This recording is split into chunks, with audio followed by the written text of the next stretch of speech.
Last night, on the President's orders, U.S. Central Command, under the command of General Eric Kurilla, executed Operation Midnight Hammer, a deliberate and precise strike against 3 Iranian nuclear facilities.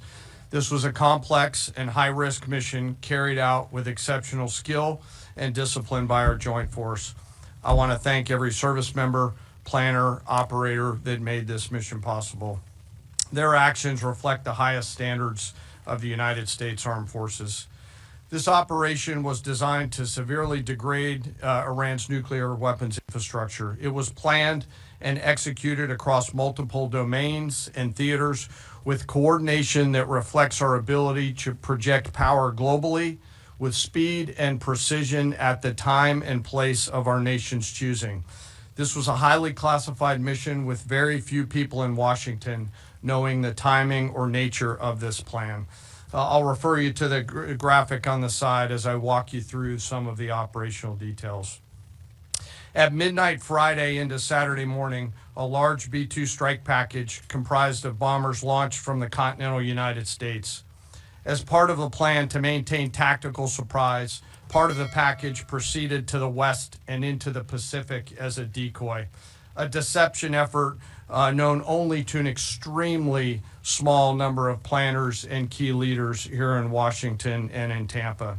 The main strike package, comprised of 7 B-2 Spirit bombers, each with 2 crew members, proceeded quietly to the east with minimal communications. Throughout the 18-hour flight into the target area, the aircraft completed multiple in-flight refuelings.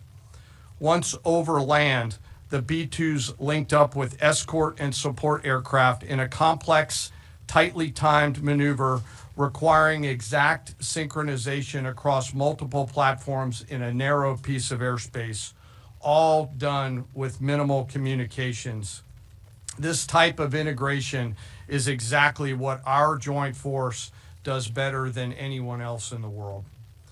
At approximately 5 p.m. Eastern Standard Time last night, and just prior to the strike package entering Iran, a U.S. submarine in the Central Command area of responsibility launched more than 24 Tomahawk land attack cruise missiles against key surface infrastructure targets at Esfahan.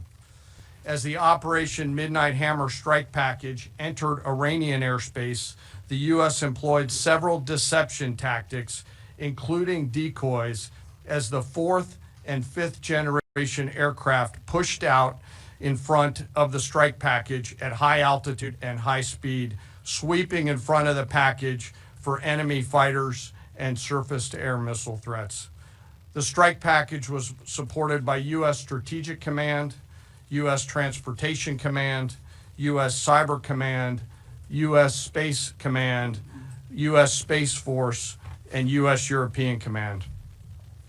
As the strike package approached Fordow and Natanz, the U.S. protection package employed high-speed suppression weapons to ensure safe passage of the strike package, with fighter assets employing preemptive suppressing fires against any potential Iranian surface-to-air threats. We are currently unaware of any shots fired at the U.S. strike package on the way in.